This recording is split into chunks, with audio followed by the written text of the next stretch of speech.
Olá, irmãos, como vão? Tudo bem? Hoje nós vamos começar então o nosso estudo da segunda carta do apóstolo Pedro. E como eu já disse antes, esta carta foi escrita por Pedro quando ele já estava preso lá na cidade de Roma e às vésperas da sua execução por ordem do imperador romano Nero. Ouça o que ele diz ali no versículo 14, logo no primeiro capítulo.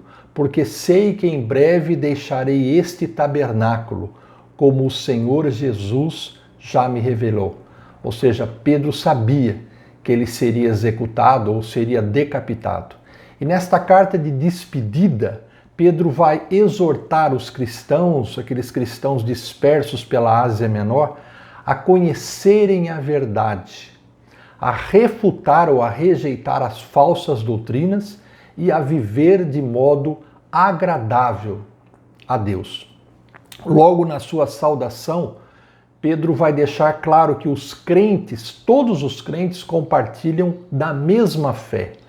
E é uma fé valiosa ou preciosa por causa da justiça perfeita do nosso Senhor e Salvador Jesus Cristo. Ele se entregou na cruz, deu o seu corpo e o seu sangue a nosso favor.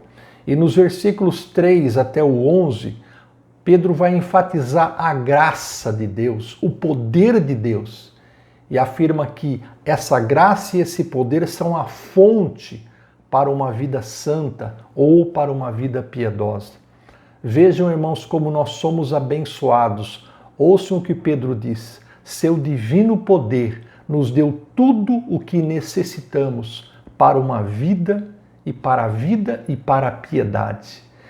E outro versículo, ele nos deu as suas grandiosas promessas, para que por elas nós nos tornássemos participantes da natureza divina. Isso significa, irmãos, que Deus, além de estender a todos nós a sua graça salvadora, redentora, ele ainda nos capacita pelo seu poder para nós vivermos uma vida que reflete o caráter ou as qualidades morais de Jesus Cristo, o Deus Filho. Mas nós precisamos fazer a nossa parte. Paulo deixa claro isso. Ele exorta os cristãos a se empenharem, a se esforçarem. O seu apelo é para que os cristãos nunca parem de crescer. A fé é apenas o primeiro passo.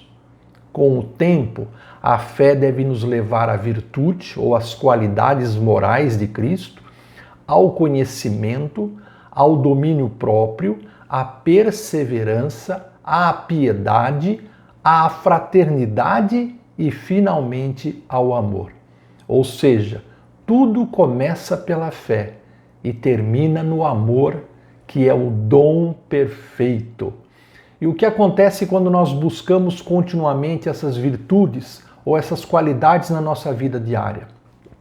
Nós fugiremos da paixão do mundo, diz Pedro. A nossa vida espiritual será uma vida ativa, operante. O nosso ministério será frutífero. A nossa fé não será abalada jamais. E as portas do reino eterno de Jesus estarão abertas, escancaradas, para nós entrarmos. Somente nesses 11 primeiros versículos, irmãos, Pedro repete 3 vezes a palavra conhecimento ou pleno conhecimento. Conhecer a Deus, conhecer a sua palavra é a base para uma vida cristã vitoriosa. Sem isso, Pedro diz que nós estamos cegos espiritualmente. Ou seja, o nosso coração ainda não foi transformado e nós ainda vivemos de acordo com a velha natureza.